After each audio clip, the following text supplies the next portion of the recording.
This is huge and has massive implications for the Phoenix Suns, as we've all seen Karl Anthony Towns being traded from the Timberwolves due to second apron relegations. So, how will this help or hinder the Suns in future quests in their future? As we all know, they're in the second apron, they're tied up with a lot of money. And even though Matt Ishbia has promised that he wants to keep this team together, will he be able to? Plus, Frank Vogel, Suns ex head coach, hired to a Suns rival. We're going to be diving into all of that news and more. On this episode of Suns Digest, I'm Bruce Velez. You guys have been absolutely fantastic, showing your love and support for CJ and I all throughout the offseason, and we couldn't be more thankful. But with the preseason starting up in a couple days, leading up to the season, getting hyped up, we're going to have all the Suns news for you guys. So if you want to make sure you stay up to date on everything, keep hitting that like button to stay in the algorithm. Without further ado, let's dive into the video at hand. Make sure to grab a snack. And the first topic we're going to be discussing today is Frank Vogel getting hired to a Suns rival. And that's right, ladies and gentlemen. Ex-head coach of the Phoenix Suns last season, Frank Vogel, has been hired and has a new job. And we're going to be diving in and looking at what team that could be. As we can see from Mark Stein, former Suns coach Frank Vogel is part of our coaching staff as a coaching consultant of the Dallas Mavericks, said Coach Jason Kidd. Took a lot of begging, Kidd joked, but he was talked into it and happy that he said yes. Now, you guys don't know, Jason Kidd also had this to say about Frank Vogel, saying, being able to work with Frank was something that helped me with my coaching, Kidd told reporters on Wednesday, and hopefully we can win another title together.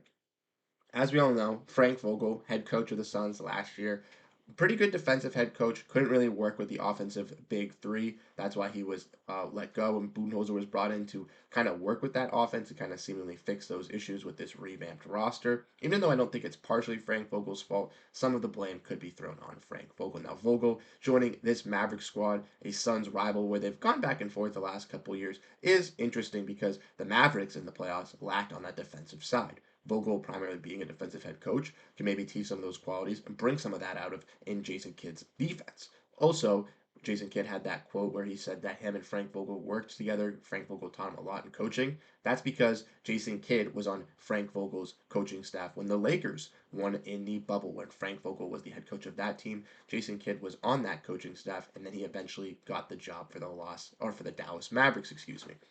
Ultimately, now it is the vice versa, where Vogel is a part of Kidd's staff, but both being back together should be able to get back to what they had in Los Angeles and maybe have a better coaching staff working together. We'll have to see how the Mavericks look, how they shape up, but I do think this is a good signing. But let me know what you guys think down below. How do you think Frank Vogel is going to impact this team? For the better or for the worse? Next, let's dive into these implications and diving in on looking at this could be scary for the Suns and kind of talking about this Karl Anthony Towns trade. So obviously, as we all know, unless you've been living under a rock, the Knicks and the Timberwolves did a massive blockbuster trade just last weekend, where they traded away Karl Anthony Towns to the Knicks for Julius Randle, Dante DiVincenzo, and Keita Bates-Diop, where the Hornets came in and took a bunch of smaller salaries in a three-team deal. And the reason that the Hornets had to be brought in is because of the new CBA and with the new regulations, the Timberwolves weren't allowed to take back. The Timberwolves had to take back as much money as they sent out in the deal or less. And with the Knicks, they had to have some other implications as well. So we're going to dive in, look at those implications, and kind of see how this will affect the Suns team and the seasons in the future. So let's dive in and let's look at this article courtesy of Keith Smith of Spot Track.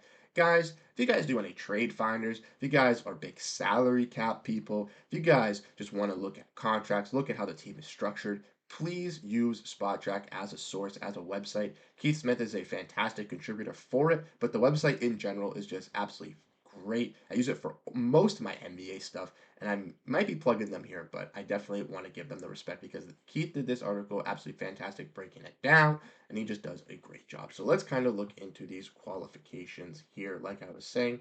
Now, it is a lot here, so I will summarize it for you guys. But basically, like I was saying, because Town makes around $49 million, and with the Timberwolves being in the second apron, they had to take back as much salary as they were giving out with Julius Randle and Dante DiVincenzo, with Keita Bates-Diop being aggregated into the deal with second apron teams. As we all know, the Suns cannot aggregate salaries to send out in deals, but teams, you can get two contracts for one. When combining Randle, DiVincenzo, and Bates-Diop, it only equaled around $43 million.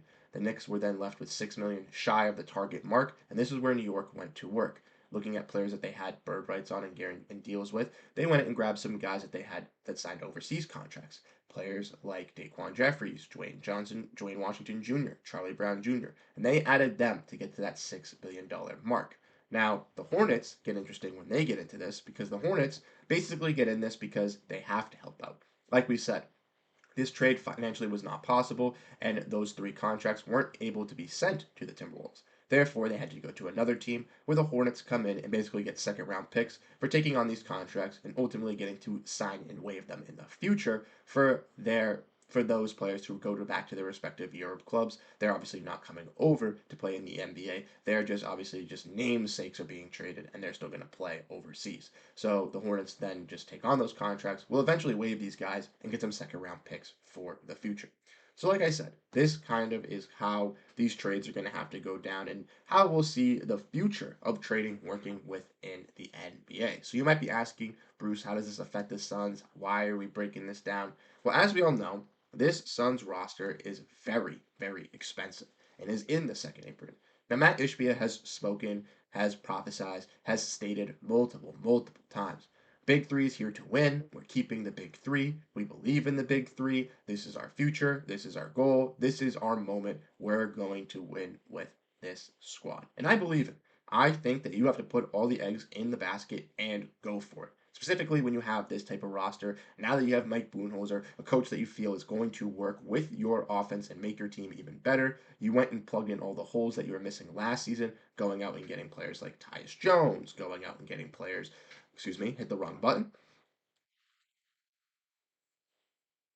Sorry, hit the wrong button. But players like Tyus Jones, players like Monte Morris, players like Mason Plumlee, the rookies even helping out at that wing position on defense, where they went out and addressed a lot of issues that they had last year, regardless of getting veteran guys that can help now or young guys that can help out for the future. But ultimately, with this Suns team as we know it, it might not be constructed like this for the future, even if they are contenders. If we want to look at their contract sheet going into the future, like I said, look at next year. Look how many players are off of contract. Obviously, Plumlee, Tyus Jones, the guys that came back on 1 year deals, Monte Morris, Bull, all those guys are going to be gone. And yeah, you'll still have the core, and you can put different pieces around them. But who says that this core of this three is going to all work? Players like Booker, Beal, and Durant are only getting older, and still they can be number one or number two stars for this Suns team. I think it's definitely a question to arise, depending on how the Suns look in the playoffs.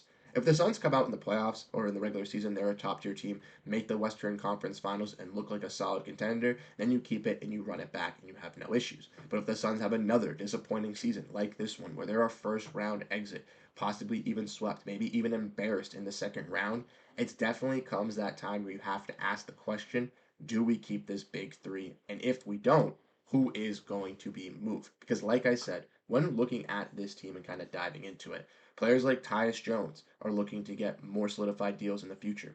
Plumlee could come back, Monte Morris could come back, but if Bol has a really good season and looks really good with this Suns team, a team could give him a big contract for him to actually find a role in their system, and now he's not just a cheaper contract on this squad. And then you have to believe in some of these younger guys. Ultimately, I think that this season we won't see any changes, any moves, and I am a firm believer in that. But next season, depending on the outcome, if it is a disappointing season, I think the question does arise of are you willing to trade one of the big three to get back some talent that could help out this roster as well?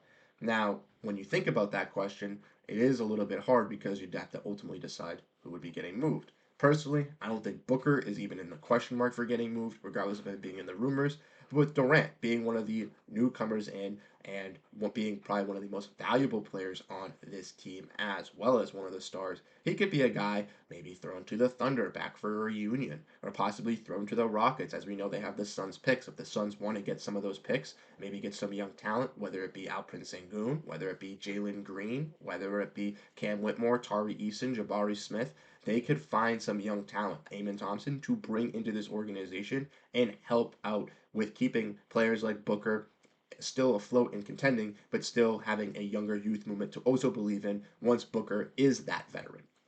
Also, with Beal having a little bit of a trade clause, it is very, very hard to trade Bradley Beal. The only way I could see Beal getting moved is possibly in the offseason is if he has a very good revamped season, but obviously the fit just doesn't work, and another team needs a score. A team like Miami, if they want to capitalize, a team like Los Angeles, if they want to capitalize, possibly a team just out of the blue that kind of surprises us, if they want to capitalize on getting a third scorer and bringing him in there, I could see a player like Bradley getting moved there as well. But at this point, like I said, I don't see any of them getting moved, but it is something to look at because in the future with this team, it is going to get expensive. Matt Ishbia does say he wants to pay and get this still and to compete, but he could still compete and still be a top tier team without the big three and moving one of those pieces and getting a little bit younger into a youth movement, similar how he's done this year with keeping guys like Ryan Dunn and Oso Ighodaro and moving off of guys like Nazir Little and EJ Liddell.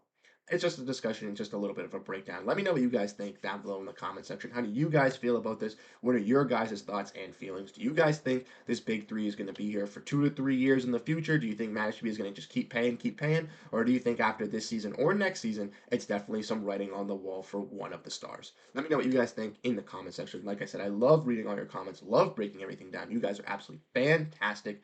Thank you guys so much for tuning in. Catch you guys in the next video. Have a great rest of your day and go Phoenix Suns, everyone. Peace out.